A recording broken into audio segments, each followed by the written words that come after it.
ETV ప్రేక్షకులకి నమస్కారం. Triplex detergents of శుభమస్తు కార్యక్రమానికి స్వాగతం. ఈనాడు శుభమస్తు కార్యక్రమంలోని గ్రహఫల మంచంలో గ్రహాల యొక్క స్థితిగతులు, వాటి యొక్క శుభాశుభ ఫలితాల గురించి పరిశీలిద్దాం. అలాగే రోజు 12 రాసుల వారికి ఏ సంఖ్యలు కలిసి వస్తాయి, రంగుల యొక్క దిక్కుల యొక్క ప్రాధాన్యత, ఏ దేవతల్ని పూజించాలి, ఎటువంటి దేవతా స్తుతులు పఠించాలి, 12 రాసుల వారు ముఖ్యంగా చేపట్టవలసినటువంటి కార్యక్రమాలు ఏమిటో కూడా పరిశీలిద్దాం. ముందుగా నేటి పంచాంగ వివరాలు. శ్రీ జైనామ సంవత్సరం జ్యేష్ఠ మాసం, ఉత్తరాయణం, గ్రీష్మ ఋతువు. ఈరోజు జ్యేష్ఠ శుద్ధ అష్టమి, అనంతరం తిథి శుద్ధ నవమి కూడా. ఇది అన్ని శుభకార్యాలకి పనిచేస్తుంది. వారం భృగువారం లేదా శుక్రవారం. ఈరోజు చేపట్టేటువంటి అన్నదానం, వస్త్రదానం శుక్రుడి ద్వారా ఏర్పడేటువంటి రుగ్మతల్ని పోగొడుతుంది. ముఖ్యంగా ఆర్థికపరమైనటువంటి ఈతి బాధలు, ఆరోగ్యపరమైనటువంటి ప్రతికూలత దూరమవుతాయి. ఇక ఈరోజు నక్షత్రం పుబ్బా నక్షత్రం. ఈ పుబ్బా నక్షత్రంలో పుట్టేటువంటి వారికి ఏ పాదంలో పుట్టినప్పటికీ సామాన్య శాంతి తప్పనిసరి. అలాగే ఉత్తరా నక్షత్రంలో ఈరోజు పుట్టేటువంటి వారికి ఏ పాదంలో పుట్టినప్పటికీ కూడా సామాన్య శాంతి తప్పనిసరి. ఈ ఉత్తరా నక్షత్రంలో పుట్టేటువంటి వారికి రవి యొక్క మహాదశతోటి ప్రారంభమవుతుంది. ప్రస్తుతం రవి యొక్క స్థితి వృషభ క్షేత్ర స్థితి, శత్రు క్షేత్ర స్థితి. ఈ దోష నివృత్తికే సూర్య నమస్కారాలు, ఏకాదశ పూర్వక రుద్రాభిషేకం బాగా ఉపకరిస్తాయి. ఇక ఈరోజు 12 రాసుల వారికి ఏర్పడేటువంటి శుభాశుభ ఫలితాలను పరిశీలిద్దాం. ముందుగా మేషరాశి. ఈరోజు మేషరాశి వారిని పరిశీలించినట్టయితే అలంకరణకి ప్రాధాన్యతనిస్తారు. ఆకస్మిక ఆరోగ్య ప్రతికూలత ఉన్నప్పటికీ నెట్టుకు రాగలుగుతారు. ఆర్థికపరమైనటువంటి పరిణామాల్లో మంచి వార్తలు వింటారు. చేపట్టేటువంటి కార్యక్రమాల్లో ప్రోత్సాహాన్ని పొందటానికి చేసేటువంటి ప్రయత్నాలు బాగా కలిసి వస్తాయి. విదేశీ వ్యవహారాల్లో ఆశించినటువంటి ఫలితాలు దక్కుతాయి. గృహ సంబంధిత కార్యక్రమాల్లో అనువైనటువంటి మార్పులు ఆనందాన్ని కలిగిస్తాయి.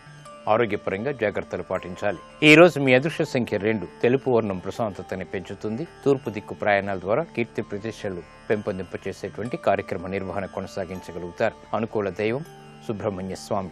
ఈ రోజు ఈ రాశి వారు సుబ్రహ్మణ్య స్వామిని దర్శించి నమస్కరించి పూజించడం శ్రేయస్కరం. సుబ్రహ్మణ్య స్వామి యొక్క అభిషేకాది కార్యక్రమాలు, అష్టోత్తర పఠనాలు ఈ రోజు మీకు మేలుని కలిగిస్తాయి. ఆర్థిక చిక్కుల్ని దూరం చేసి ప్రశాంతతను పెంచుతాయి. ఆర్థిక ప్రయత్నాలు, లావాదేవీలు ఈ రోజు మీకు లాభిస్తాయి. ఈ రోజు వృషభ రాశి వారిని పరిశీలించినట్టయితే రాజకీయపరమైనటువంటి లబ్ధికే చేపట్టేటువంటి కార్యక్రమాల్లో విఘ్నాన్ని చవిచూస్తారు. వినోదాల్లో పాల్గొంటారు. చేపట్టేటువంటి కార్యక్రమాల్లో ఏర్పడినటువంటి ప్రతిబంధకాలను తొలగించుకునేటువంటి ప్రయత్నాలు కూడా బాగానే కలిసి వస్తాయి. శత్రువులు విజృంభించేటువంటి సంఘటనలు ఉన్నప్పటికీ ఎదుర్కొనేటువంటి శక్తి సామర్థ్యాలు కూడా కలిగి ఉంటారు. ఆర్థికపరమైనటువంటి అంశాలు బాగానే కలిసి వస్తాయి.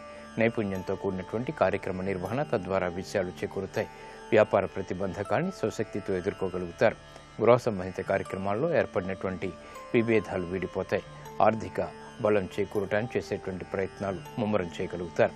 ఈ రోజు మీ అదృష్ట సంఖ్య 6. తెలుపు వర్ణం ప్రశాంతతను పెంచుతుంది. తూర్పు దిక్కు ప్రయాణాలు ప్రయోజనాన్ని కలిగిస్తాయి. అనుకూల దైవం శ్రీ మహాలక్ష్మి. ఈ రోజు ఈ రాశి వారు శ్రీ మహాలక్ష్మిని దర్శించి నమస్కరించి పూజించడం శ్రేయస్కరం. శ్రీ సూక్త విధానంతో చేపట్టేటువంటి పూజాది కార్యక్రమాలు ఈరోజు మీకు ఆర్థిక ఆకస్మిక అభివృద్ధిని కలిగిస్తుంది. ఆనందకర సంఘటనల్ని ఆహ్వానిస్తుంది. ఆర్థిక లావాదేవీలు, ప్రయత్నాలు ఈరోజు మీకు ఆనందాన్ని కలిగిస్తాయి. ఈ రోజు మిథున రాశి వారిని పరిశీలించినట్టయితే పిల్లల ద్వారా ఆనందం లభిస్తుంది. లాభదాయకమైనటువంటి కార్యక్రమ నిర్వహణ, వ్యాపారరీత్యా కొనసాగించగలుగుతారు. స్త్రీలు శుభవార్తలు వింటారు. విలువైనటువంటి వస్తువుల కొనుగోళ్లు ఆనందాన్ని కలిగిస్తుంది. ఆకస్మిక అనుకూల పరిణామాలు గృహంలో చోటు చేసుకుంటాయి. ఆనందాన్ని కలిగిస్తాయి. విద్యా సంబంధిత వ్యవహారాలు కూడా బాగానే అనుకూలిస్తాయి. వ్యాపార ప్రయోజనాన్ని సాధించడానికి చేసేటువంటి ప్రయత్నాల్ని ముమ్మరం చేయగలుగుతారు. ఆరోగ్య పరిస్థితిలో మెరుగైనటువంటి మార్పులు ఆనందాన్ని కలిగిస్తాయి. ప్రయాణాలు సానుకూలం. ఈ రోజు మీ అదృష్ట సంఖ్య 5. ఆకుపచ్చ వర్ణం రక్షణకి తోడ్పడుతుంది. ఉత్తర దిక్కు ప్రయాణాల ద్వారా ఆర్థిక లబ్ధి చేకూరుతుంది. అనుకూల దైవం లక్ష్మీ నరసింహస్వామి. ఈ రోజు ఈ రాశి వారు లక్ష్మీ నరసింహస్వామిని దర్శించి నమస్కరించి పూజించడం శ్రేయస్కరం. లక్ష్మీ నరసింహస్వామికి చేసేటువంటి అభిషేకాది కార్యక్రమాలు, అష్టోత్తరాలు ఈ రోజు మీకు ధైర్యాన్ని పెంచి విజయాన్ని దగ్గర చేస్తుంది. విదేశీ వ్యవహారాలు, సంభాషణలు, ప్రయాణాలు ఈ రోజు మీకు లాభిస్తాయి. ఈ రోజు కర్కాటక రాశి వారిని పరిశీలించినట్టయితే ఆర్థికంగా మెరుగైనటువంటి మార్పులు ఆనందాన్ని కలిగిస్తాయి. విదేశీ వ్యవహారాల్లో విజయాలు సాధించగలుగుతారు. బంధు ప్రీతి పెరుగుతుంది. చేపట్టేటువంటి కార్యక్రమాల్లో అనువైనటువంటి మార్పుల్ని ఆహ్వానించగలుగుతారు. వ్యయం ఎక్కువగా ఉన్నప్పటికీ ఆదాయాన్ని కూడా పెంపొందింప చేసుకునేటువంటి మార్గాలు సులభతరమవుతాయి. ఆర్థిక పరిస్థితుల్లో మెరుగైనటువంటి మార్పులు ఆనందాన్ని కలిగిస్తాయి. ఉద్యోగరీత్యా జాగ్రత్తతో కూడినటువంటి నిర్ణయాలు తప్పనిసరి. మోసపూరిత వాతావరణం ద్వారా నష్టాలను ఎదుర్కొనేటువంటి సంఘటనలు కూడా లేకపోలేదు. ఈ రోజు మీ అదృష్ట సంఖ్య 9. ఎరుపు వర్ణం ధైర్యాన్ని కలిగిస్తుంది. దక్షిణ దిశ ప్రయాణాల ద్వారా ఆశించినటువంటి ప్రయోజనాలు పెంపొందింప చేసుకోగలుగుతారు. అనుకూల దైవం ఆంజనేయ స్వామి.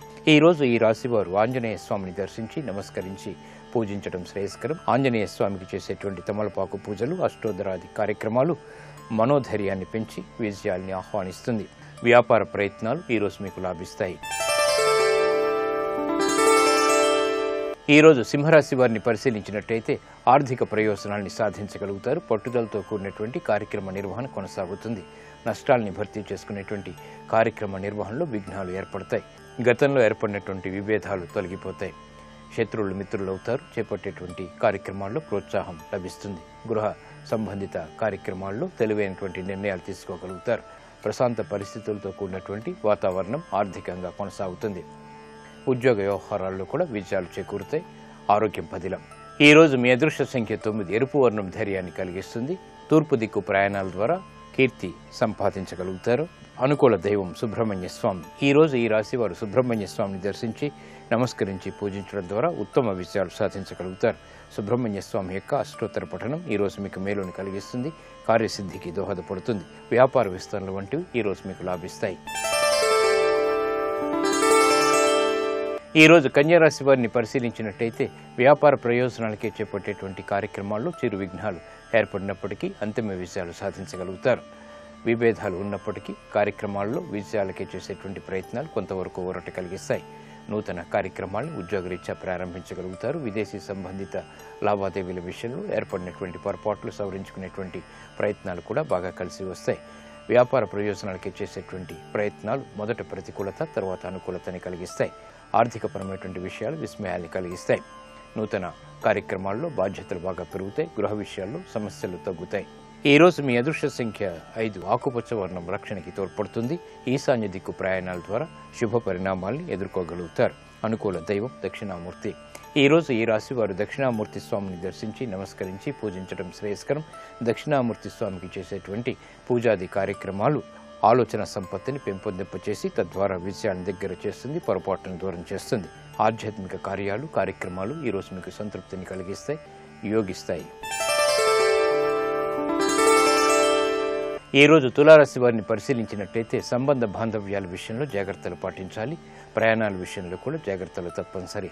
రాజకీయపరమైనటువంటి అంశాలు మొదట అనుకూలత, తర్వాత ప్రతికూలత కలిగిస్తాయి. దూకుడుతో కూడినటువంటి నిర్ణయాల ద్వారా సమస్యల్ని ఎదుర్కోవాల్సినటువంటి ఆవశ్యకత ఉంటుంది.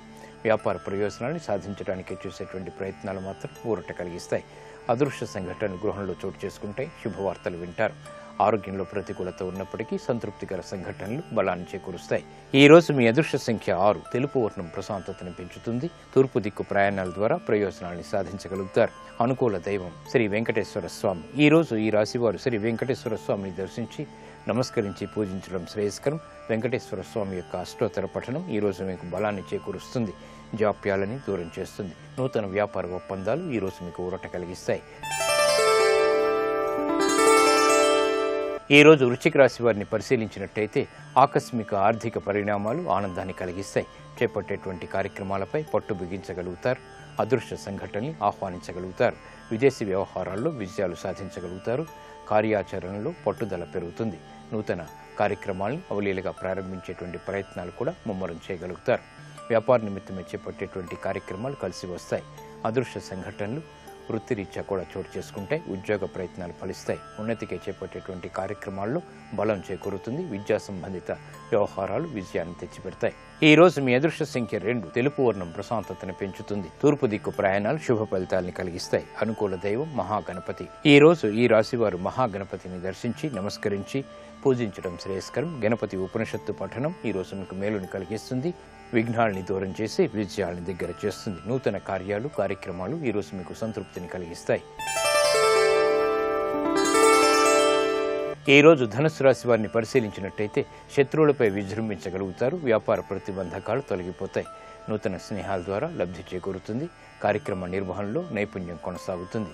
వృత్తి ఉద్యోగ సంబంధిత కార్యక్రమాల్లో ఉన్నతికి చేపట్టేటువంటి కార్యక్రమాలు కలిసి వస్తాయి. విద్యా సంబంధిత వ్యవహారాల్లో విజయాలు చేజిక్కించుకోగలుగుతారు. విదేశీ ప్రయాణాల ద్వారా ఆశించినటువంటి ప్రయోజనాలు లభిస్తాయి. నూతన కార్యక్రమాలకి గృహరీత్యా శ్రీకారం చుట్టగలుగుతారు. ఆరోగ్యం పదిలం. ఈ రోజు మీ అదృష్ట సంఖ్య 3. పసుపు వర్ణం త్వరితగతిని శుభాన్ని కలిగిస్తుంది. ఉత్తర దిక్కు ప్రయాణాల ద్వారా ఆర్థిక ప్రయోజనాలు వేగవంతంగా దగ్గరవుతాయి. అనుకూల దైవం ఈశ్వరుడు. ఈ రోజు ఈ రాశివారు శివాలయాన్ని దర్శించి ఈశ్వరుడికి అభిషేకాది కార్యక్రమాలు నిర్వహించడం ఉత్తమం. ఏకాదశ పూర్వక రుద్రాభిషేకం ఈ రోజు మీకు సంతృప్తిని కలిగిస్తుంది. ఆర్థిక విజయాల్ని వేగవంతంగా దగ్గర చేస్తుంది. విద్యా సంబంధిత ప్రయత్నాలు, విదేశీ ప్రయత్నాలు ఈ రోజు మీకు లాభిస్తాయి.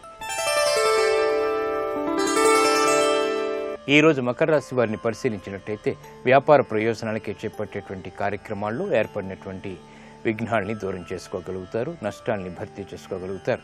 వ్యాపార నిమిత్తమే చేపట్టేటువంటి కార్యక్రమాల్లో నూతన ప్రణాళికలు ఉపకరిస్తాయి. తెలివైనటువంటి నిర్ణయాలు తద్వారా విజయాలు చేజిక్కించుకునేటువంటి ప్రయత్నాలు కలిసి వస్తాయి.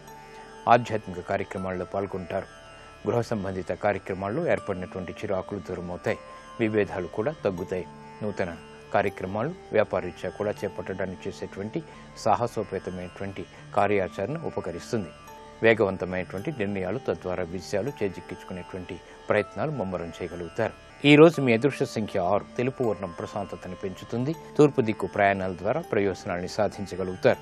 అనుకూల దైవం శ్రీ మహాలక్ష్మి. ఈ రోజు ఈ రాశి వారు శ్రీ మహాలక్ష్మిని దర్శించి నమస్కరించి పూజించడం శ్రేయస్కరం. శ్రీ సూక్త విధానంతో చేపట్టేటువంటి పూజాది కార్యక్రమాలు ఈ రోజు మీకు ఆకస్మిక అభివృద్ధిని ఆర్థికంగా కలిగిస్తుంది. గృహ సంబంధిత కార్యక్రమాలు ఈ రోజు మీకు సంతృప్తిని కలిగిస్తాయి. ఈ రోజు కుంభరాశి వారిని పరిశీలించినట్టయితే సాహస నిర్ణయాల ద్వారా సమస్యలు ఎదురవుతాయి. కాబట్టి జాగ్రత్తలు వహించాలి. ఆర్థికపరమైనటువంటి వ్యవహారాల్లో అంచనాలు తారుమారేటువంటి సంఘటనలు లేకపోలేదు. దూకు నిర్ణయాల ద్వారా ఆశించినటువంటి ప్రయోజనాన్ని వేగవంతంగా పొందలేకపోతారు. కుటుంబ సఖ్యతలో చిరు సమస్యలు తలెత్తుతాయి. కార్యక్రమ నిర్వహణలో పొరపాట్లు వెలుగులోకి వస్తాయి. వ్యాపార ఉద్యోగ సంబంధిత కార్యక్రమాల్లో ఆచితూచి నిర్ణయాలు తీసుకోవాలి. బాధ్యతలు బాగా పెరుగుతాయి. ఆరోగ్య ప్రతికూలత ప్రారంభమవుతుంది. ఈ రోజు మీ అదృష్ట సంఖ్య 2. ఎరుపు వర్ణం ధైర్యాన్ని కలిగిస్తుంది. పడమటి దిక్కు ప్రయాణాల ద్వారా శుభ పరిణామాలు చోటు చేసుకుంటాయి. అనుకూల దైవం ఆంజనేయ స్వామి. ఈ రోజు ఈ రాశివారు ఆంజనేయ స్వామిని దర్శించి నమస్కరించి పూజించడం శ్రేయస్కరం. ఆంజనేయ స్వామికి చేసేటువంటి తమలపాకు పూజలు, అష్టోత్తరాది కార్యక్రమాలు ఈ రోజు మీకు ధైర్యాన్ని పెంచి గ్రహ ప్రతికూలతని దూరం చేస్తుంది. స్థిరాస్తి విక్రయాలు ఈ రోజు మీకు లాభిస్తాయి. ఈ రోజు మీనరాశి వారిని పరిశీలించినట్టయితే సంబంధ బాంధవ్యాలు మెరుగవుతాయి. బాధ్యతలు బాగా పెరుగుతాయి. ధైర్యంతో కూడినటువంటి కార్యక్రమ నిర్వహణ కలిసి వస్తుంది. రాజకీయపరమైనటువంటి లబ్ధి చేకూరుతుంది. నూతన కార్యక్రమాలను వేగవంతంగా ప్రారంభించగలుగుతారు. గతంలో కన్నా మెరుగైనటువంటి పరిస్థితులు ఆనందాన్ని కలిగిస్తాయి. మానసిక ఉల్లాసం కలిగి ఉంటారు. విదేశీ వ్యవహారాల్లో కూడా అనువైనటువంటి మార్పులు చేకూరుతాయి. శత్రువులు మిత్రులవుతారు. చేపట్టేటువంటి కార్యక్రమాలపై పట్టు బిగించగలుగుతారు. వ్యాపార అభివృద్ధి కొనసాగుతుంది. గతంలో చేసినటువంటి పొరపాట్లు సవరించుకునేటువంటి అవకాశాలు దగ్గరవుతాయి. పెద్దల మన్ననలు పొందేటువంటి సంఘటనలు ఆనందాన్ని కలిగిస్తాయి. ఈ రోజు మీ అదృష్ట సంఖ్య 5. ఆకుపచ్చ వర్ణం రక్షణకి తోడ్పడుతుంది. ఈశాన్య దిక్కు ప్రయాణాల ద్వారా శుభ పరిణామాలు దగ్గరవుతాయి.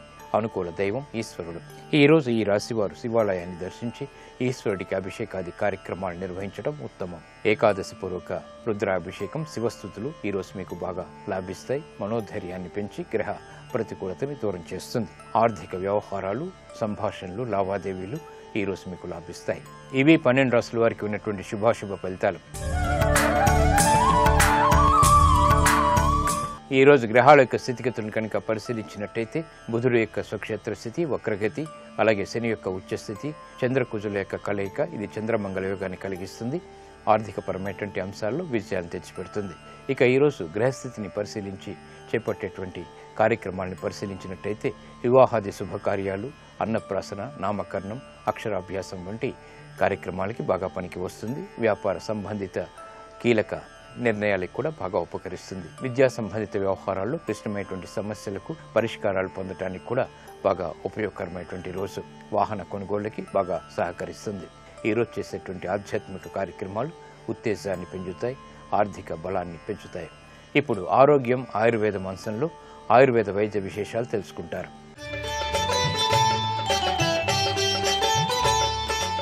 నమస్కారం. ఈనాటి శుభమస్తు కార్యక్రమంలో ఆరోగ్యం ఆయుర్వేదం శీర్షికన మూత్రపిండాల ఆరోగ్యానికి ఆయుర్వేదంలో చెప్పినటువంటి మార్గాల గురించి తెలుసుకుందాం. మామూలుగా మన శరీరంలో ప్రతి అవయవం కూడా చాలా ప్రధానమైనటువంటిది. అన్ని అవయవాలు చక్కగా పనిచేస్తేనే మనం ఆరోగ్యంగా ఉంటాం. అయితే కొన్ని అవయవాలు చాలా ఎక్కువగా ముఖ్యమైనటువంటివి అన్నమాట. అంటే అవి కనుక సరిగా పనిచేయకపోతే జీవక్రియలన్నీ ఆగిపోయేంత ప్రధానమైనటువంటివి. అటువంటిది మూత్రపిండాలు. ఈ మూత్రపిండాలు మామూలుగా జనరల్గా తెలిసినటువంటిది ఏంటంటే మన శరీరంలోంచి మూత్ర విసర్జనకి మూత్రపిండాలు కావాలి అని. అయితే ఈ మూత్రపిండాలు కేవలం మూత్ర విసర్జనే కాకుండా శరీరంలో ఉండేటువంటి అనేక మలినాలని బయటకు పంపడానికి చాలా ముఖ్యమైనటువంటి. అలాగే మనకి కొత్తగా రక్త కణాలు ఉత్పత్తి అవ్వడానికి కూడా ఈ మూత్రపిండాలు చాలా ముఖ్యమైనటువంటివి. అలాగే రక్త ప్రసరణ చక్కగా జరగాలన్నా, రక్తపోటు సరిగ్గా ఉండాలన్నా కూడా మూత్రపిండాలు చాలా ముఖ్యమైనటువంటివి. ఇలాగా ఇంకా ఏంటంటే ఎముకలు, మన శరీరంలో ఎముకలు దృఢంగా ఉండాలంటే కూడా మూత్రపిండాలు చక్కగా పనిచేయాలి. అంటే ఇంత ముఖ్యమైనటువంటి మూత్రపిండాలు ఆరోగ్యంగా ఉంటేనే మన ఆరోగ్యం, ఆయుష్ బాగుంటాయి. మామూలుగా ఏంటంటే ఈ మూత్రపిండాలు బాగా పనిచేయాలంటే మనకి కొన్ని మంచి అలవాట్లు ఉండాలి.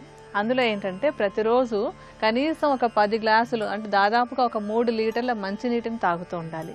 అలాగే అంటే కొన్ని పానీయాలు అంటే మనకి రెడీమేడ్ లాగా కాకుండా కొన్ని పళ్ళ రసాలు అంటే పుచ్చకాయ రసం కానివ్వండి, దానిమ్మ రసం కానివ్వండి, కొబ్బరి నీళ్లు, పల్చటి మజ్జిగ, ఇవన్నీ కూడా ఏంటంటే మూత్రపిండాలు బాగా పనిచేసేలాగా, మూత్రపిండాల మీద ఎక్కువ భారం లేకుండా ఉండేలాగా తోడ్పడుతూ ఉంటాయి. అలాగే ఏంటంటే మూత్రపిండాలకు ఏదైనా చిన్న సమస్యలు వచ్చినట్టయితే కనుక వాటిని తగ్గించుకోవడానికి ఉపయోగపడేటువంటి 2 మూలికల గురించి మనం ఇప్పుడు చెప్పుకుందాం.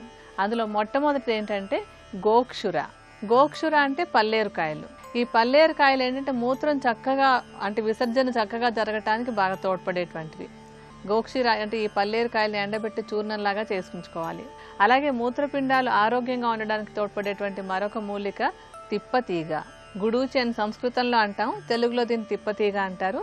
ఈ తిప్పతీగ అనేటువంటిది కూడా మూత్రపిండాలు ఆరోగ్యంగా ఉండడానికి బాగా తోడ్పడుతుంది. ఈ గోక్షుర చూర్ణాన్ని తర్వాత తిప్పతీగ చూర్ణాన్ని రెండింటిని కూడా సమభాగాల్లో కల్పించేసుకుని ప్రతిరోజు ఉదయం ఒకసారి, సాయంత్రం ఒకసారి ఒక చెంచాడు చూర్ణాన్ని ఒక కప్పు నీళ్ళల్లో వేసి మరిగించి సగం ఎగిరిపోయేలాగా చేసి ఆ మిగిలినటువంటి దాన్ని వడపోసుకుని తాగుతూ ఉండాలి. అంటే మూత్రపిండాలకు ఏమైనా సమస్యలు ఉన్నప్పుడు దీన్ని రెగ్యులర్గా తీసుకుంటున్నట్టయితే కనుక అవి తిరిగి మామూలుగా పనిచేయడానికి ఈ 2 మూలికలు బాగా సహాయపడతాయి.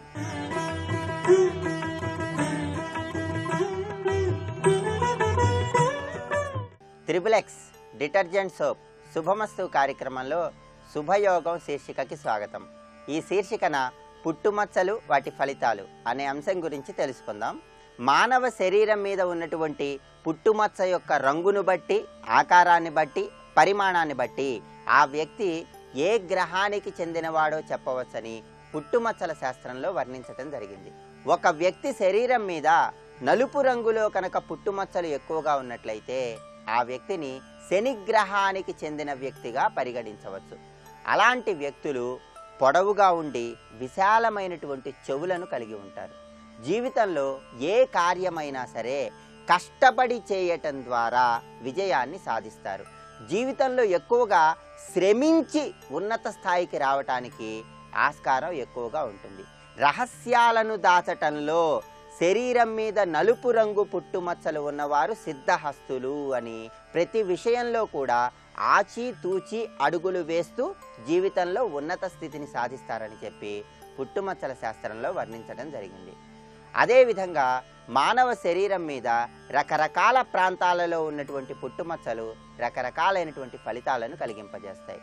ఉదాహరణకి ఏ వ్యక్తికైనా సరే పెదవుల మీద పుట్టుమచ్చ ఉన్నట్లయితే ఎటువంటి ఫలితాలు కలుగుతాయి అనే విషయాన్ని పరిశీలించినట్లయితే, ఎవరికైనా సరే పై పెదవి మీద కనుక పుట్టుమచ్చ ఉన్నట్లయితే వాళ్ళు ఎప్పుడూ మంచిని గురించే మాట్లాడుతూ ఉంటారు, మంచిని గురించే ఆలోచన చేస్తూ ఉంటారు.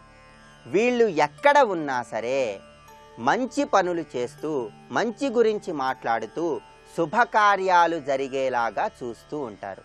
వీళ్ళ చేతుల మీదుగా అనేక వివాహాలు జరిపించడానికి ఆస్కారం ఎక్కువగా ఉంది. అదేవిధంగా పుట్టుమచ్చ పై పెదవి మీద ఉన్నవారెవరికైనా సరే అలంకరణల మీద ఆసక్తి ఎక్కువగా ఉంటుంది. తమను తాము చక్కగా అలంకరించుకోవాలని, సౌందర్యవంతంగా కనిపించాలనేటటువంటి ఆసక్తి ఎక్కువగా ఉంటుంది. కొత్తదనం అంటే వారికి ఎంతో ఇష్టం.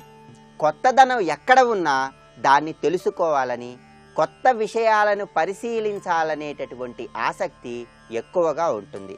అలాగే అందమైనటువంటి వస్తువులను సేకరించటాన్ని కూడా వీళ్ళు ఎక్కువగా ఇష్టపడుతూ ఉంటారు. భగవంతుడి పట్ల అచంచలమైనటువంటి విశ్వాసం ఉంటుంది. పూజా కార్యక్రమాలు నిర్వహిస్తూ దైవభక్తిలో జీవితాన్ని కొనసాగిస్తూ ఉంటారు. అదేవిధంగా భగవంతుడికి సంబంధించినటువంటి సేవా కార్యక్రమాలలో కూడా చురుకుగా పాల్గొంటూ ఉంటారు. పుట్టుమచ్చ పై పెదవి మీద ఉన్న వారెవరైనా సరే వాళ్ళు ఉన్న చోట చక్కగా శుభకార్యాలు నిర్వహిస్తూ భగవంతుడి మీద అత్యంత భక్తి శ్రద్ధలను కలిగి ఉండి సౌందర్యవంతమైనటువంటి విలాసవంతమైనటువంటి జీవితం మీద కూడా ఆసక్తిని ఎక్కువగా కలిగి ఉంటారు. అదే పుట్టుమచ్చ క్రింది పెదవి మీద ఉన్నట్లయితే ఈ లక్షణాలన్నిటితో పాటుగా భోజన ప్రియులై ఉండటానికి కూడా ఆస్కారం ఉంది. రకరకాలైనటువంటి పదార్థాలను వండాలని, ఆ పదార్థాలన్నిటినీ కూడా రుచి చూడాలనేటటువంటి ఆసక్తి ఎక్కువగా ఉంటుంది. వీళ్ళకి వంశపారంపర్యంగా భూములు, స్థిరాస్తులు కలిసి రావటానికి ఆస్కారం ఎక్కువగా ఉంది. ఇలా కలిసి వచ్చినటువంటి భూములను కానీ స్థిరాస్తులను కానీ విపరీతంగా ఖర్చు చేసేటటువంటి అలవాటు పుట్టుమచ్చ క్రింది పెదవి మీద ఉన్నవారికి ఉండటానికి ఆస్కారం ఎక్కువగా ఉంది. అదేవిధంగా పుట్టుమచ్చ కింది పెదవి మీద ఉన్నవారు ఎవరైనా సరే పురాణాలు చదవటంలో ఆసక్తిని ఎక్కువగా కలిగి ఉంటారు. పురాణాలను చదవటం ద్వారా తాము చదివినటువంటి పురాణాలలో ఉన్నటువంటి ఆసక్తికరమైనటువంటి విశేషాంశాలను గురించి ఇతరులకు చెప్పటం ద్వారా ఇతరుల అభిమానాన్ని చూరగొంటారు. అదేవిధంగా ఈ పురాణ ప్రవచనాల ద్వారా ధనాన్ని సంపాదించటానికి కూడా ఆస్కారం ఎక్కువగా ఉంది. చలనచిత్ర రంగంలో, నాటక రంగంలో కూడా వీరు ప్రవేశించటానికి అవకాశం ఎక్కువగా ఉంది. నటనలో పేరు ప్రఖ్యాతులు, కీర్తి ప్రతిష్టలు పెద్దగా రాకపోయినప్పటికీ ప్రవేశం ఉండటానికి మాత్రం ఆస్కారం ఎక్కువగా ఉంది. మొత్తం మీద పరిశీలిస్తే పుట్టుమచ్చ క్రింది పెదవి మీద ఉన్నవారెవరైనా సరే మంచి వాళ్ళుగా పేరు తెచ్చుకుంటారు, భోజన ప్రియులై ఉంటారు. కళారంగంలో, నాటక రంగంలో ప్రవేశించడానికి అవకాశం ఎక్కువగా ఉంది. అదేవిధంగా పుట్టుమచ్చ పై పెదవి లోపలి భాగంలో ఉన్నట్లయితే మంత్రశాస్త్రంలో ప్రవేశం ఉండటానికి అవకాశం ఎక్కువగా ఉంది. అదే పుట్టుమచ్చ క్రింది పెదవి లోపలి భాగంలో ఉన్నట్లయితే అది మాత్రం అంత శుభ ఫలితాలను కలిగించదని పుట్టుమచ్చల శాస్త్రంలో చెప్పడం జరిగింది. ఎవరికైనా సరే పుట్టుమచ్చ క్రింది పెదవి లోపల భాగంలో ఉన్నట్లయితే వీళ్ళకి న్యాయం, ధర్మం అనేటటువంటి అంశాల మీద విశ్వాసం కొద్దిగా తక్కువగా ఉంటుంది. ఒకరికి నష్టం కలిగించాలనేటటువంటి అభిప్రాయం లేకపోయినప్పటికీ వీళ్ళ మాటల వల్ల, వీళ్ళ చేతల వల్ల, వీళ్ళ ప్రవర్తన వల్ల ఒక్కొక్కసారి ఇతరులకు ఇబ్బంది కలగటానికి ఆస్కారం ఎక్కువగా ఉంది. ఎవరు ఏమనుకున్నా, ఎవరు ఏం చెప్పినా తమకు నచ్చినట్లుగా ప్రవర్తిస్తూ జీవితంలో ముందడుగు వేయటం పుట్టుమచ్చ క్రింది పెదవి లోపలి భాగంలో ఉన్న వారి యొక్క ప్రత్యేక లక్షణంగా చెప్పుకోవచ్చు. ఇక పై పెదవి మీద పుట్టుమచ్చ అనే అంశానికి కనుక మనం వచ్చినట్లయితే చాలామంది యువతులు పచ్చబొట్టులాగా పై పెదవి మీద పుట్టుమచ్చను ఏర్పాటు చేసుకుంటారు. దీనిని ఒక బ్యూటీ స్పాట్ లాగా భావిస్తూ ఉంటారు. అయితే ఇలాంటి పుట్టుమచ్చలు మాత్రం ఎటువంటి శుభ ఫలితాలను కలిగించవని పుట్టుమచ్చల శాస్త్రంలో వర్ణించడం జరిగింది. అదేవిధంగా ఎవరికైనా సరే పుట్టుమచ్చలు జన్మించిన సమయంలో ఉన్నట్లయితే వాటి ద్వారా మాత్రమే ఎక్కువ ఫలితాలు కలుగుతాయని, జీవిత మధ్యకాలంలో వచ్చేటటువంటి పుట్టుమచ్చలను చెలికత్తె పుట్టుమచ్చలు అంటారని, ఈ చెలికత్తె పుట్టుమచ్చల ద్వారా ఎక్కువ ప్రయోజనాలను పొందలేమని చెప్పి పుట్టుమచ్చల శాస్త్రంలో వర్ణించడం జరిగింది. ఇంకా పుట్టుమచ్చలకు సంబంధించినటువంటి మరిన్ని ఆసక్తికరమైనటువంటి విశేషాంశాలను గురించి వచ్చే శుక్రవారం శుభమస్తు కార్యక్రమంలో శుభయోగం శీర్షికన తెలుసుకుందాం. రేపటి శుభమస్తు కార్యక్రమంలో శుభయోగం శీర్షికన కార్యసిద్ధి ప్రక్రియలు అనే అంశం గురించి పరిశీలిద్దాం. ఇప్పుడు ఆరోగ్యం, ఆయుర్వేదం అనే అంశంలో ఆయుర్వేద వైద్య విశేషాలను గురించి తెలుసుకుందాం.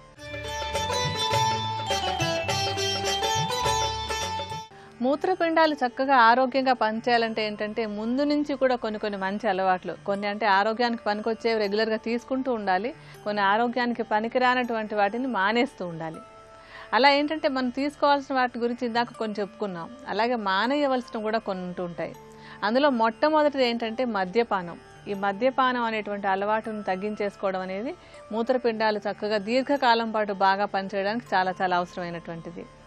అలాగే ధూమపానం కూడా దాని ప్రభావాన్ని కిడ్నీల మీద చూపిస్తూ ఉంటుంది. అందుకని ఈ ధూమపానం అనేటువంటి అలవాటు కూడా తగ్గించేసుకోవాలి. అలాగే తీసుకునేటువంటి ఆహారం చక్కగా తేలికగా అరిగేలాంటి ఆహారం తీసుకున్నట్టయితే కనుక అది మూత్రపిండాల మీద ఎక్కువ భారం లేకుండా ఉండడానికి తోడ్పడుతుంది. అలాగే ఇంకొకటి ఏంటంటే చీటికి మాటికి మందులు వేసుకునేటువంటి అలవాటు ఉంటూ ఉంటుంది. ఏదో చిన్న తలనొప్పి వచ్చిందనో, కాస్త కడుపు నొప్పి వచ్చిందనో, ఏదో కొంచెం లక్షణం ఏదైనా కనిపించగానే వెంటనే ఒక టాబ్లెట్ వేసుకునేటువంటి అలవాటు ఉంటూ ఉంటుంది. అలాగా అక్కర్లేకుండా మందులు వాడటం అనేటువంటిది కూడా ఈ మూత్రపిండాలకు హానిని చేస్తుంది. అందుకని అయిన దానికి కాని దానికి మందులు వేసుకునేటువంటి అలవాటును తగ్గించేసుకోవాలి.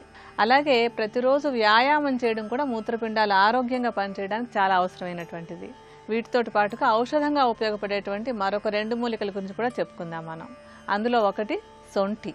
ఈ సొంఠి అనేటువంటిది మనకి అంటే జీర్ణమండలంలో ఉండేటువంటి జఠరాగ్ని బాగా పనిచేసేలాగా చేసి ఆ జీర్ణశక్తి బాగున్నట్టయితే కనుక ఏమవుతుందంటే మూత్రపిండాల మీద ఎక్కువ భారం పడకుండా ఉంటుంది. అలాగే మూత్రం సాఫీగా అవ్వడానికి కూడా సొంఠి బాగా ఉపయోగపడుతుంది. సొంఠిని కొంచెం నేతిలో వేయించి చూర్ణంలాగా చేసి ఉంచుకోవాలి. సొంఠితోటి పాటుగా మనకి మరొక మూలిక ఏంటంటే ఉసిరి. ఈ ఉసిరికాయలు కూడా మూత్రం సాఫీగా అయ్యేలాగా చేయడానికి, మూత్రపిండాల్లో ఉండేటువంటి కణాలన్నీ బాగా పనిచేయడానికి బాగా సహాయపడతాయి. ఉసిరికాయలు చక్కటి రసాయనం కనుక, రసాయనం ఎప్పుడు కూడా శరీరంలో అన్ని క్రియలు బాగా జరగడానికి బాగా తోడ్పడతాయి కనుక ఉసిరికాయలను కూడా మనం ఒక ఔషధంగా వాడుకోవచ్చు. ఈ ఉసిరికాయలని ఎండబెట్టేసి చూర్ణంలాగా చేసుకోవాలి. ఆ చూర్ణాన్ని, సొంటి చూర్ణాన్ని రెండింటిని సమానంగా కలిపి ఉంచుకుని ప్రతిరోజు ఉదయం ఒకసారి, సాయంత్రం ఒకసారి ఒక అర చెంచాడు చూర్ణాన్ని ఒక కప్పు నీళ్ళల్లో వేసి సగం మిగిలిపోయేంత వరకు మరిగించుకోవాలి. మరిగిన తర్వాత దాన్ని వడపోసుకుని గోరువెచ్చగా ఉండగానే ఒక టీ తాగినట్టుగా ఉదయం ఒకసారి, సాయంత్రం ఒకసారి 2 పూట్ల తీసుకుంటూ ఉంటే కూడా మూత్రపిండాలు ఆరోగ్యంగా ఉండడానికి ఇవి బాగా తోడ్పడతాయి. మరికొన్ని అనారోగ్య సమస్యలు, వాటికి ఉండేటువంటి ఆయుర్వేద పరిష్కార మార్గాల గురించి రేపటి శుభమస్తులో తెలుసుకుందాం.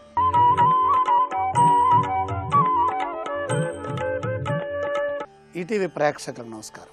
XXX డిటర్జెంట్ సోప్ శుభమస్తు కార్యక్రమంలో ఆరోగ్య మహాభాగ్యానికి స్వాగతం. ఆరోగ్యమే మహాభాగ్యం.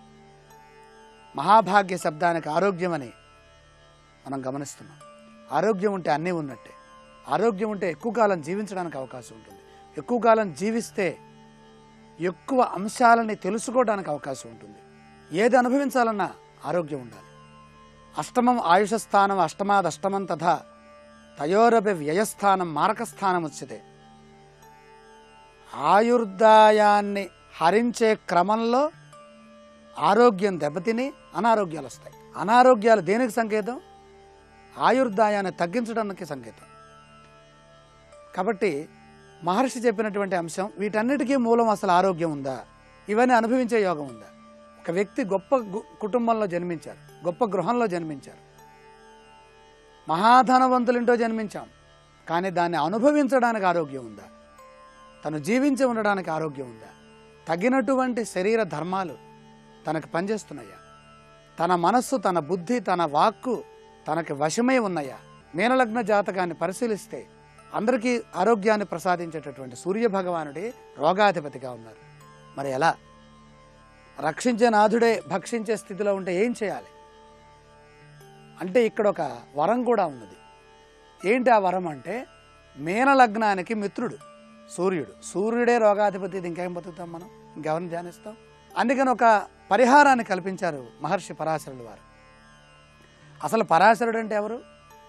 వేదవ్యాసుడి యొక్క తండ్రి గారు. ఈ శాస్త్రం ఎవరు చెప్పారు ఆయనకి? సాక్షాత్ పార్వతీదేవి వారు చెప్పింది. ఆ విషయాన్ని ఎవరు చెప్పారు? ఈ పరాశర మహర్షి పరాశర హోరా శాస్త్రంలో వ్యక్తం చేశారు ఆయన మైత్రేయుడికి. మైత్రేయ ఉవాచ.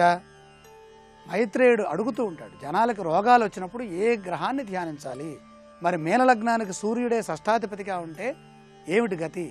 ఏం భయపడకయ్యా, ఆయన దేవాధిపతి కాబట్టి బృహస్పతి మీనలగ్నానికి మిత్రక్షేత్ర గ్రహంగా ఉన్నాడు కనుక మిత్రగ్రహంగా ఉన్నటువంటి సూర్యుడు అనారోగ్యాన్ని ఇవ్వజాలడు. ఏకాధిపత్య గ్రహం దోషాధిపత్యాన్ని వచ్చినప్పుడు ఆ దోషాధిపత్యాన్ని నివారిస్తాడు. అలాగే షష్ఠాధిపతి షష్ఠంలో ఉంటే ఆరోగ్యం బాగుంటుంది. ఎన్ని చెప్పినా కూడా అత్యధికంగా సూర్య భగవానునే ధ్యానించాలి. మీనలగ్నంలో జన్మించిన వాళ్ళు ఆరోగ్యం భాస్కరాదిచ్చేది. ఏదైనా సరే శివుడు ఆజ్ఞ లేనిదే ఏమీ జరగదు. శివుడు ఆజ్ఞ రావాలంటే ఐశ్వర్యం ఈశ్వరాదిచ్చేది. ఐశ్వర్యం అంటే మానసిక సౌందర్యం, ఐశ్వర్యం అంటే బుద్ధి సంపద, జ్ఞాన సంపద. ఇవన్నీ ఉన్నప్పుడు శరీరం మన వశమై ఉంటుంది. ఈ వశీకరణ శక్తి సూర్య భగవానుడి ఆధీనంలో ఉంటుంది. మీనలగ్నంలో జన్మించామా బృహస్పతి మనకి జ్ఞానాన్ని ప్రసాదిస్తూ ఉంటారా, సుఖాధిపతి అయినటువంటి శుక్రుడు వెళ్ళి అష్టమాధిపత్యాన్ని పొంది ఉంటాడు.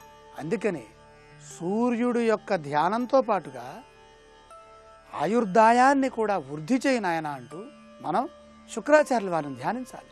ప్రకాశించే దీపమేమో షష్ఠస్థానమైతే, అంటే వత్తి షష్ఠస్థానమైతే ఆ దీపానికి ఉపకరించే ఇంధనం తైలం అవుతుంది, అంటే ఆ నూనె అష్టమ స్థానం. మీనలగ్న జాతకులకి ఆ ఇంధనం కూడా అవసరం. శుక్రుడి యొక్క ధ్యానం కూడా అవసరం. శుక్రధ్యానం చేస్తూ సూర్య స్తోత్రాలు చేసుకుంటే లగ్నాధిపతి యొక్క బలం, సహజ శుభగ్రహం లగ్నాధిపతి. ఇక్కడ సహజ శుభగ్రహం అయినప్పుడు పాపగ్రహం లగ్నంలో ఉన్నా సహజ శుభగ్రహమైన బృహస్పతి కేంద్ర కోణగతుడై కానీ షడ్బలవంతుడై కానీ అష్టగవర్గ యుతుడై కానీ కనుక ఉన్నట్లయితే సహజ శుభత్వ ప్రభావం చేత పాపత్వ నిర్మూలన అవుతుంది. పాపగ్రహ ప్రభావం తగ్గిపోతుంది. లగ్నాధిపతి యొక్క బలాన్ని బట్టే లగ్నంలో ఉన్న పాపగ్రహం ఎంత ఇవ్వాలనేది ఆలోచిస్తుంది. లగ్నాధిపతి శుభుడు కాకుండా పాపుడై ఉన్నాడు, పాపగ్రహం చేరింది, మరింత పాపం పెరుగుతుంది. లగ్నాధిపతి శుభుడు, పాపగ్రహం లగ్నంలో ఉంది, ఆ శుభ ప్రభావం రక్షిస్తూ ఉంటుంది. పండితుడిని ఎవరు చెడగొట్టలేరు. ఒక గ్రామంలోకి ఒక వ్యాధి ప్రవేశించింది అంటే ఆ వ్యాధి ఎవరిని ముందుగా కబళిస్తుంది అని ఆలోచిస్తే లగ్నాధిపతి బలంగా లేని వ్యక్తుల్ని తొందరగా కబళిస్తుంది. లగ్నాధిపతే కీలకం. లగ్నాధిపతి దేవగురువైన బృహస్పతి. అనారోగ్య నివారణకై చేయాల్సినటువంటి ప్రక్రియల్లో సూర్య భగవానుడి యొక్క ఆరాధన, సూర్య నమస్కారం, సూర్య అర్ఘ్యప్రదానం, ఆదివారపు నియమాలు, ఎర్ర పుష్పములతో, ఎర్ర చందనం, గంధంతో స్వామివారిని అర్చించడం, ఆదివారం నాడు విశేషంగా గాయత్రి మంత్రం కానీ, సూర్య మంత్రం కానీ, సూర్య స్తోత్రం కానీ, జపాకుసుమ సంకాశం అనే స్తోత్రం కానీ, ఆదిత్య హృదయం కానీ చదువుకుంటే మిత్ర గ్రహంగా వ్యవహరిస్తున్నటువంటి సూర్యుడు మీనరాశి వాళ్ళని కాపాడి రక్షించి తీరుతారు. బృహస్పతి యందు ఉన్నటువంటి గొప్పతనం అది. బృహస్పతి దైవగ్రహం, జ్ఞానగ్రహం. బృహస్పతి లగ్నంగా ఉన్న, బృహస్పతి రాస్యాధిపతిగా ఉన్న మంత్రములు తొందరగా ఫలిస్తాయి. మంత్రసిద్ధి, మంత్రశక్తి విశేషంగా యోగిస్తుంది. మంత్రబల పునీతులై ఉంటారు. మంత్రాధీనంతో దైవతం. మంత్రాధీనమై ఉంటుంది దైవం. మంత్రం ఎవరి ఆధీనంలో ఉంటుంది? బృహస్పతి ఆధీనంలో మంత్రం ఉంటుంది. మంత్రము అంటే ఆలోచన. ఆలోచన సరళి బాగుంటుంది, తొందరగా అనారోగ్యాలు వచ్చే అవకాశాలు ఉండవు.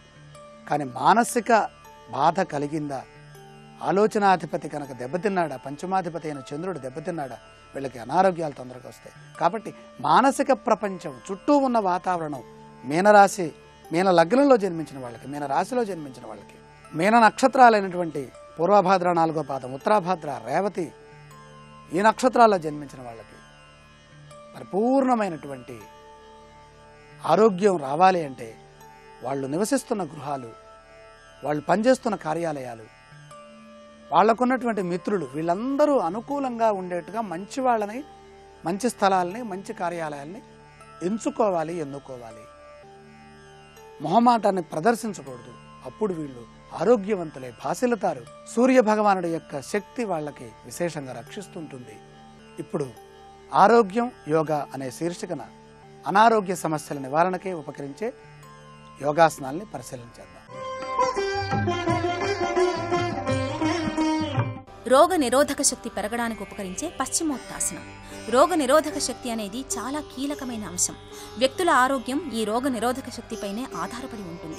శరీరానికి పోషక పదార్థాలు సరిగ్గా అందకపోతే రోగ నిరోధక శక్తి తగ్గుతుంది. రోగ నిరోధక శక్తిని ఆహారం ద్వారా పెంపొందించుకోవడం ద్వారా ఎలాంటి అనారోగ్యాలు రాకుండా దేహారోగ్యాన్ని కాపాడుకోవచ్చు.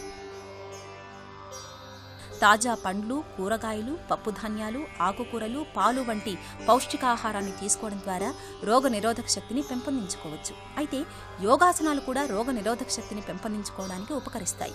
ఇందుకు పశ్చిమోత్తాసనం బాగా సహకరిస్తుంది. ఈ ఆసనాన్ని నిరంతరం సాధన చేయడం ద్వారా 108 రోగాలు నివారణ చెందుతాయని యోగశాస్త్రం వెల్లడిస్తోంది. నేలపై కూర్చుని 2 కాళ్లు చాపి దగ్గరగా పెట్టాలి. కుడికాలి బొటనవేలును కుడి చేత్తో పట్టుకోవాలి. ఎడమకాలి బొటనవేలును ఎడమ చేత్తో పట్టుకోవాలి. తలను 2 కాళ్లకు మధ్యలో ఉంచాలి. ఈ ఆసనాన్ని నిత్యం సాధన చేయడం ద్వారా మూలాధారంతో పాటు బ్రహ్మగ్రంథి, విష్ణుగ్రంథి, రుద్రగ్రంథులు ఉత్తేజితమవుతాయి. తద్వారా రోగకారక పరిస్థితులు తొలగి రోగ నిరోధక శక్తి ఇనుమడిస్తుంది.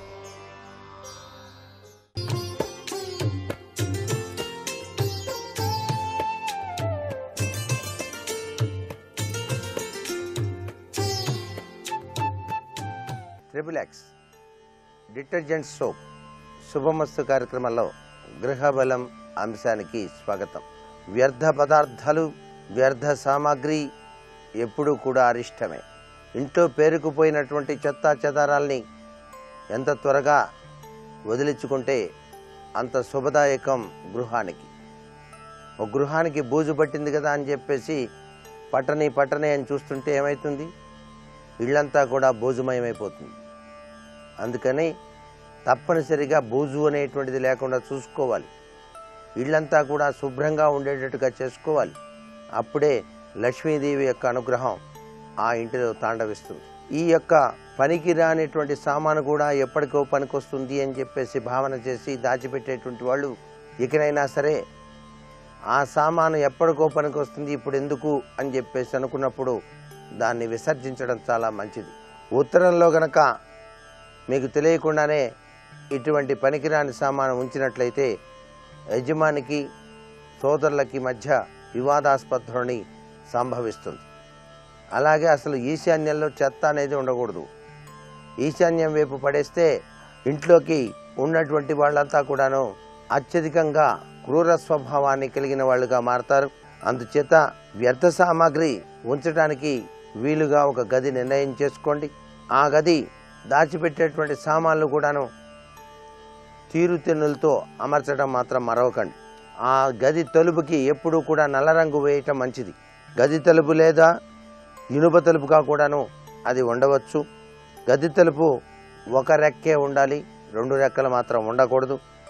ఆ గదిలోకి ఎప్పుడూ కూడా నీళ్లు రాకూడదు. ఆ గదిలో నివసించడం కానీ నిద్రించడం కానీ ఇలాంటి పనులు మాత్రం చేయకండి. ఇంటి ఖాళీ స్థలంలో ఈ యొక్క పనికిరాని వ్యర్థ సామాగ్రిని పడవేసేటువంటి గదిని గనక నిర్మించినట్లయితే నైరుతి కోణంలో పశ్చిమ దక్షిణ దిశల్లోని గోడను కలుపుకొని నిర్మించడం మంచిదిగా మనకు శాస్త్రం తెలియజేస్తోంది. భూఖండంలోని నైరుతి మూలలో అరిష్ట శక్తులు అనేటువంటివి విరివిగా ఉంటాయి కాబట్టి ఆ మూలను ఖాళీగా ఏమాత్రం ఉంచకూడదు. పూర్తిగా ఆ భాగం మూతపడి ఉండాలి అని కూడా మనకు శాస్త్రాల్లో చెప్పారు. అందుచేత రహస్య సురుగులు, గూళ్ళు ఇక్కడ నిర్మించడం, ఏర్పరచడం వలన భారీగా ధన నష్టం అనేటువంటిది, వ్యాధులు కూడా రావడానికి ఆస్కారం అధికంగా ఉంటుంది. ప్రతిరోజు ఉపయోగించినటువంటి ఇనుప సామాన్లు, పనిముట్లు కనుక ఉన్నట్లయితే, ఉపకరణాలు ఉన్నట్లయితే, చాకులు, కత్తులు, తోట పని సామాను వంటివి కూడా ఈ నైరుతి గదిలోనే ఉంచడం మంచిది అని చెప్పేసి శాస్త్రం. ఈ గదిలో ఎంత ఎక్కువ సామాను ఉంచితే అంత మంచిది. ప్రతి మూలలోనూ సామాను పెట్టవచ్చు. ఈ గదికి ఆగ్నేయం, ఈశాన్య, దక్షిణ దిశల్లో ద్వారం మాత్రం ఉండకూడదు. ఒక రెక్క తలుపు ఇంటిలోని ఇతర ద్వారాల కంటే తక్కువగా ఉండేదిగా అమర్చడం సర్వశ్రేయోదాయకం అనేటువంటి విషయాన్ని గుర్తెరగండి. గది గోడకు రంగు నీలం లేదా గోధుమ రంగులు వాడవచ్చు, కానీ తెలుపు, పసుపు రంగులు మాత్రం ఎటువంటి పరిస్థితుల్లో ఈ గదిలో వాడకూడదు. ఈ గదిని ఎప్పుడు అద్దెకివ్వటం కానీ, ఎవరైనా నిద్రించడానికి ఉపయోగించడం కానీ చేయకూడదు. ఈ గది తలుపుల మధ్యలో నిలబడి గంటల తరబడి మాట్లాడటం, ఆటలు ఆడటం కూడా పనికిరాదు. పిల్లలు ఆడుకోవడం జరిగితే వెంటనే వారిని అక్కడి నుంచి పంపించి వేయటం మంచిది. పెద్దగా కేకలు వేయటం కూడా నిషిద్ధం. అలా చేయటం వల్ల యజమాని సంతోషాలకి అంతరాయం కలుగుతుంది అని చెప్పేసి కూడా మనకు వాస్తుశాస్త్రం తెలియజేస్తోంది. మిట్ట మధ్యాహ్నం, అసుర సంధ్య వేళ, రాత్రి వేళ ఈ గదిలోకి ఎప్పుడూ కూడా వెళ్ళకూడదు. అలా వెళ్ళటం వల్ల శరీరం బరువెక్కటం, అనేక బాధలు కలగటం, శ్వాస కూడాను బరువుగా రావటం, కళ్ళు తిరగటం, గుండెలో బరువు వంటి అనారోగ్యాలు అనుభూతులు కలగటం జరుగుతాయి. కాబట్టి చాలా జాగ్రత్త వహించాలి ఈ గది విషయంలో. ముఖ్యమైనటువంటి డాక్యుమెంట్లు కానీ, ధనం కానీ, అలంకార సామాగ్రి కానీ ఈ గదిలో అసలు ఉంచకూడదు. ఈ గదిలోని వస్తువులు బయటికి రావు. తీయాలనుకున్న అటువైపు దృష్టి పోదు. కాబట్టి ఇలాంటివి ఉపయోగించేటువంటి వస్తువులు మాత్రం ఉంచకూడదు. ఈ గదిలో దేవుని పటం ఉంచడం, అగరబత్తులు వెలిగించడం అసలు చేయకూడదు. జబ్బుతో ఉన్నవారు ఈ గదిలో కనుక ఉంటే ఆరోగ్యం ఇంకాస్త దెబ్బతిని అసలు కుదుట పట్టం అనేటువంటిదే జరగదు. ఈ గదిలో శుభకార్యాలు అనేటువంటివి చేయకూడదు. చెత్త సామాగ్రి పెరిగిన కొద్దీ బాధలే ఎక్కువగా ఉంటాయి అనేటువంటి విషయాన్ని కూడా గుర్తుపెట్టుకోవాలి. ఇకనైనా గుర్తుపెట్టుకోండి, ఇంట్లో పనికిరానటువంటి వస్తువులు ఏవైనా ఉంటే వాటన్నిటినీ శుభ్రంగా ఒక చోట పోగు చేసి ఆ సామాను అమ్మివేయండి, లేదా నైరుతి మూల గదిలో అలాగే ఉంచండి. వాటి వలన ఉపయోగం ఏది లేదు అని చెప్పేసి తెలుసుకున్నప్పుడు వాటిని శుభ్రంగా భోగి మంటల్లో పడేయటం చాలా మంచిది అని చెప్పేసి మనకు వాస్తుశాస్త్రం తెలియజేస్తోంది. వాటి వలన ఉపయోగం ఏది లేదు అని చెప్పేసి తెలుసుకున్నప్పుడు వాటిని శుభ్రంగా భోగి మంటల్లో పడేయటం చాలా మంచిది అని చెప్పేసి మనకు వాస్తుశాస్త్రం తెలియజేస్తోంది. ఒక గృహంలో కూడాను చక్కగా అమర్చేటువంటి అనేక రకాలైనటువంటి బొమ్మలు ఉంటాయి. ఆ బొమ్మల్లో కూడా పగిలిపోయినవి, విరిగిపోయినవి ఉంటాయి. ఇది మా బామ్మ ఇచ్చింది ఈ బొమ్మ, ఇది పారేస్తే ఎట్లా అని చెప్పేసి అనుకోకుండా విరిగిపోయినవి, పాడైపోయినటువంటి బొమ్మలుంటే వాటిని వెంటనే అవతల పారవేయండి.